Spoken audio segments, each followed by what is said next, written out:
Friends, कैसे हो आप? आई होप कि आप लोग बहुत बेहतर होंगे और बेहतर करने के लिए प्रयास में जुटे होंगे।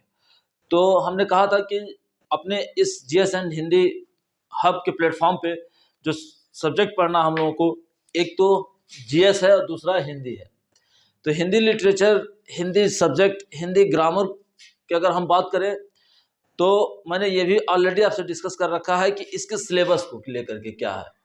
तो सिलेबस हमने बता रखा है। अब आज हम लोग स्टार्ट करेंगे हिंदी भाषा के बारे में कुछ विशेष तथ्य। हिंदी भाषा को अगर हम बात करें तो यहाँ देखें आप, लिखा हुआ भाषा। तो भाषा कहते किसे हैं? सबसे पहले तो हमें ये समझ आना चाहिए कि आखिर भाषा का रोल क्या है। Language actually it is a connecting medium, it is a connecting platform. भाषा क्या है? एक ऐसा पुल है जो दो व्यक्तियों को जोड़ने का काम करती है। अब व्यक्तियों ही नहीं, यहाँ समूह भी हो सकता है, भीड़ भी हो सकती है। कहने का सीधा तात्पर्य यह है कि भाषा हमारे पास, हमारे लोगों के बीच, हमारे जानने वालों के बीच, हमारे न जानने वालों के बीच एक तरीके का कनेक्टिंग प्लेटफॉर्म है। अब भाषा हिंदी को हम लें तो हिंदी भाषा का विकास कैसे हुआ, ये हमारा इशू है।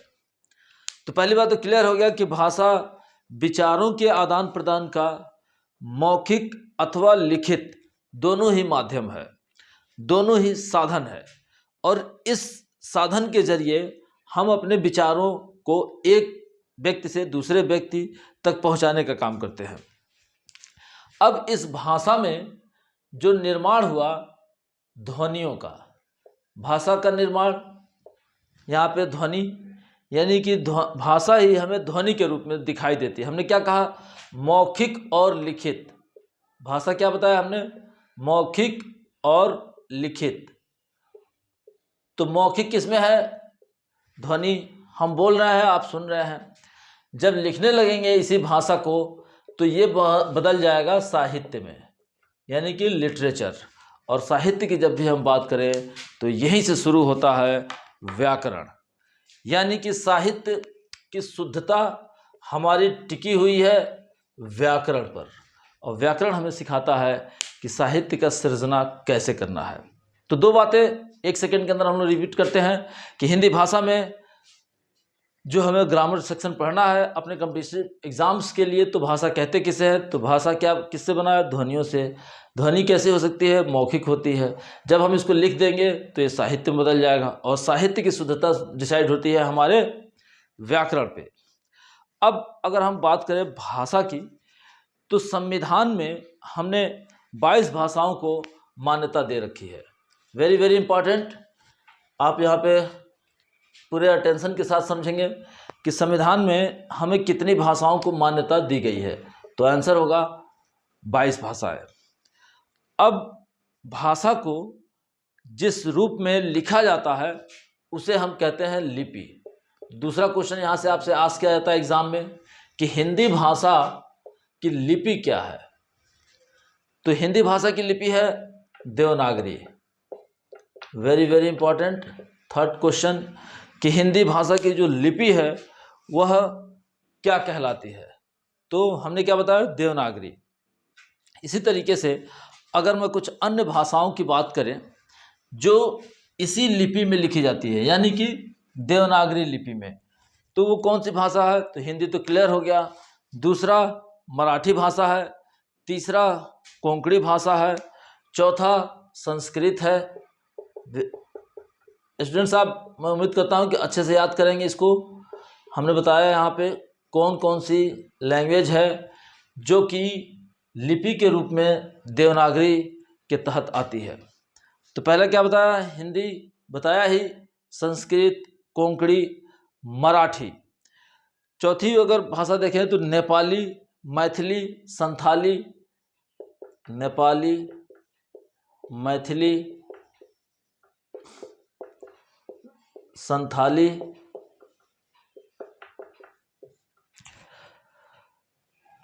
अगली भाषा है डोगरी और बोडो। डोगरी और बोडो, ये जितनी भी भाषाएं हैं इनकी लिपि है देवनागरी। तो याद रखिएगा। यहाँ पे मैं आपको एक क्वेश्चन और रिमाइंडर कर दूं कि सारे भाषाओं की जननी किस भाषा को बोला जाता है, तो वो उसका आंसर होगा संस्कृत। सबसे पुरानी ओल्डेस्ट लैंग्वेज है ये, और सारी भाषाओं, अधिकतर भाषाओं की अगर हम बात करें तो उसका यही जननी है, mother of all languages, that is called Sanskrit. यह भी आपसे पूछा जाता है। अगला क्वेश्चन कि नेपाली की लिपि कौन सी है, तो देवनागरी है। मैथिली देवनागरी है, डोगरी देवनागरी है, बोडो देवनागरी है, कोंकणी भी देवनागरी है। कुछ अन्य भाषाओं का भी एग्जाम्पल्स यहाँ लेते चले, जैसे उर्दू बड़ी मीठी ज़बान है और कहा जाता है कि उर्दू लैंग्वेज के ज़रिए आप किसी का भी दिल जीत सकते हैं, उर्दू लैंग्वेज। तो ये भी पूछा जाता है कि उर्दू की स्क्रिप्ट क्या है, यानी कि लिपि क्या है, तो उसको बोलते हैं हम फारसी। उर्दू कौन सी लिपि में लिखी जाती है, तो वो है फारसी। एक और देख लीजिए, पंजाबी। पंजाबी लैंग्वेज की लिपि क्या है, पंजाबी लैंग्वेज की लिपि क्या है, तो इसको बोलते हैं हम गुरुमुखी। याद रखना स्टूडेंट्स इसे, गुरुमुखी।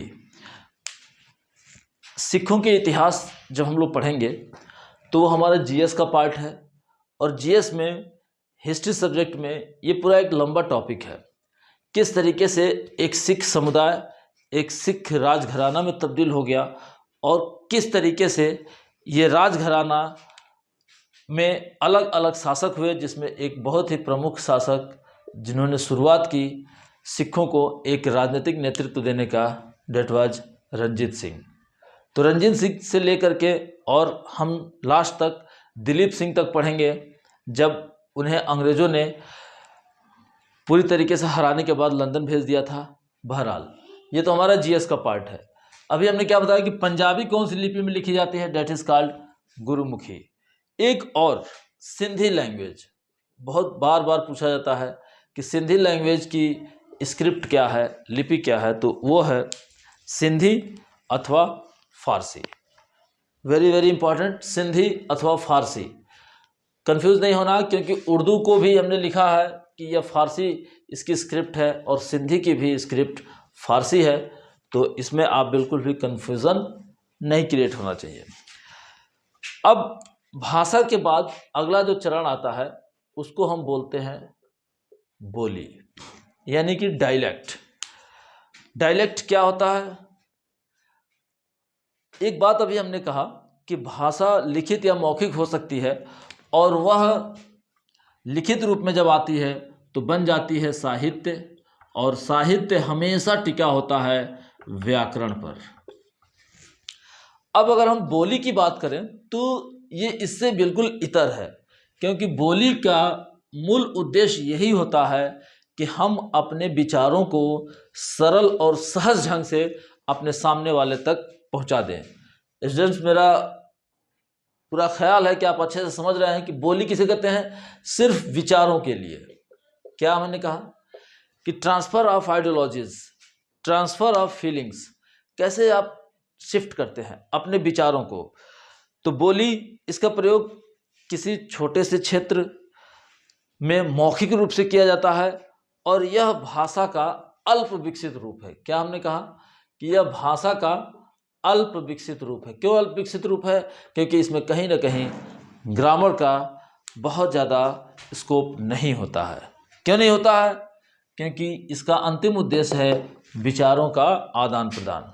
यही वजह है कि जब हम बात करें तो बोलियां भारत में मतलब हजारों की संख्या में है, बोलियां हजारों की संख्या में है। आपने खुद देखा होगा, आप जिस भी जनपद से बिलोंग करते हैं उसी जनपद में 50 किलोमीटर का रेंज हो, 100 किलोमीटर का रेंज हो, तो एक रीजन की बोली दूसरे रीजन से बिल्कुल अलग है। तो ये क्यों है? क्योंकि इस बोली के केंद्र में क्षेत्रीयता विद्यमान है, रीजनलिज्म, यहाँ क्षेत्रीयता विद्यमान है। अब उपभाषा इसकी बहुत सारी डेवलप हुई। हिंदी की हमने बताया भाषा, बोली, और एक और इसी के क्षेत्र में देखते हैं उपभाषा। ये क्या होता है उपभाषा?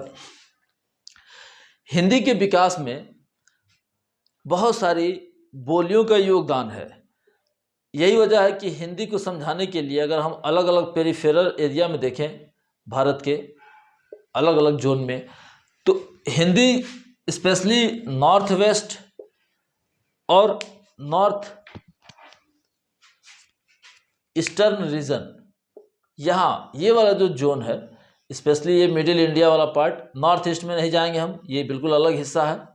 ये वाला जो क्षेत्र है यानी कि राजस्थान, गुजरात, पंजाब, हरियाणा, कश्मीर, दिल्ली और ये बीच में आ गया मध्य प्रदेश, उत्तर प्रदेश, यहाँ पे उत्तराखंड, ये जो रीजन है यह कहीं ना कहीं हिंदी भाषा के केंद्र में रहा है। तो पूर्वी हिंदी इसका एक रूप है उपभाषा के रूप में। तो अगर पूर्वी हिंदी है तो जाहिर सी बात है कि पश्चिमी हिंदी भी होगा। क्या आप समझ पा रहे हो? पूर्व हम तब समझ पा रहे हैं कि जब पश्चिम भी हो। तो पूर्वी हिंदी में जो आता है हमारा क्षेत्र, एक फार्मूला आप याद रखना, AOC, या इसको हम और थोड़ा इजी कर ले ABC करके, कि पूर्वी हिंदी के तहत कितनी उपभाषाएं आती हैं। तो क्या हमने बताया? अवधी, बघेली, छत्तीसगढ़ी। याद रहेगा स्टूडेंट्स, अवधी, बघेली, छत्तीसगढ़ी। इसी तरीके से अगर हम पश्चिमी हिंदी की बात करें, यानी पश्चिमी हिंदी इधर गुजरात, नॉर्थ का गुजरात, राजस्थान, वेस्ट मध्य प्रदेश, वेस्ट पश्चिम उत्तर प्रदेश, ये वाला जो हिस्सा है यहाँ पे पश्चिमी उपभाषा है, पश्चिमी हिंदी बोली जाती है। और इसमें आता है एक तो ब्रज क्षेत्र आता है, बहुत सारे साहित्य लिखे गए। सूरदास का आपने नाम सुना होगा, सुरसागर, सुर सरावली, साहित्य लहरी, ये सारी भाषाएं ब्रज भाषा में लिखी, सारे जो साहित्य हैं वो ब्रज भाषा में लिखे गए हैं। तो ब्रज, बुंदेली, कन्नौजी, हरियाणवी, ये जितनी भी बोलियां हैं ये सब इसी का हिस्सा है। अगर उत्तरी क्षेत्र की हम बात करें तो ये पूरा उत्तराखंड लेकर के ये सब पहाड़ी रीजन है। तो पहाड़ी उपभाषा के रूप में डेवलप हुई और इसमें कुमायूनी और गढ़वाली, ये दोनों उत्तराखंड के ज़िले हैं, कुमायूं और गढ़वाली। राजस्थान की अगर हम बात करें, ये वाला जो जोन है, तो राजस्थान में भी मारवाड़ी, मेवाती, हड़ौती, जयपुरी, मालवी, इस तरीके की भाषाएं डेवलप हुई। मागधी, मगध रीजन यानी कि बिहार, यूपी, बिहार, ये वाला जो रीजन है, तो यहाँ पे मगही, भोजपुरी और अंगिका, इन उपभाषाओं की सृजना हुई। स्टूडेंट्स, अब हम यहाँ से किस तरीके से ये ध्वनि चिन्हों को व्यक्त किया जाता है, भाषा हमने बताया कैसे डेवलप हुई। तो 1 मिनट के अंदर हम लोग क्विक रिवीजन करते हैं। सबसे पहले हम लोगों ने लेक्चर शुरू किया कि भाषा किसे कहते हैं, बोली क्या होती है, बोली को कैसे समझेंगे। तो हमने बताया बोली क्षेत्रीयता पर टिकी होती है, यही वजह है कि बहुत ज़्यादा इसमें विभिन्नता दिखती है। दूसरा, विचारों का आदान प्रदान है बोली में। साहित्य हमेशा व्याकरण पर टिका होता है और यहाँ पे हेर फेर नहीं हो सकती है। चौथी बात देखिए, एक और सेगमेंट डेवलप हुआ था उपभाषा का, जो हमने बताया पूर्वी हिंदी, पश्चिमी हिंदी, मध्य भारत की हिंदी, उत्तरी भारत की हिंदी। तो इसमें किस किस तरीके से बोलियां डेवलप हुई, जैसे हमने बताया पूर्वी में अवधी, बघेली और छत्तीसगढ़ी, इसी तरीके पश्चिमी में ब्रज, बुंदेली वाले जो भाषाएं हैं। अब ये जो बोली होती है, बोली से भाषा और भाषा साहित्य डेवलप किया, और साहित्य हमेशा व्याकरण पर डिपेंड करता है। हम लोगों का जो फर्स्ट टॉपिक है डेट इज कॉल्ड वर्णमाला। तो ध्वनियों की वह सबसे छोटी इकाई ही वर्ण कहलाती है और वर्णों के समूह को वर्णमाला कहते हैं। स्टूडेंट्स, आई होप कि आप लोगों को ये बात समझ में आई होगी और मैं उम्मीद करता हूं कि आप लोग अपने लाइक्स कमेंट्स के ज़रिए हमें ज़रूर इत्तला करेंगे ताकि हम इस लेक्चर को और ज़्यादा इंटरेस्टिंग और बेहतर बना सकें। Okay students, thanks, have a nice day.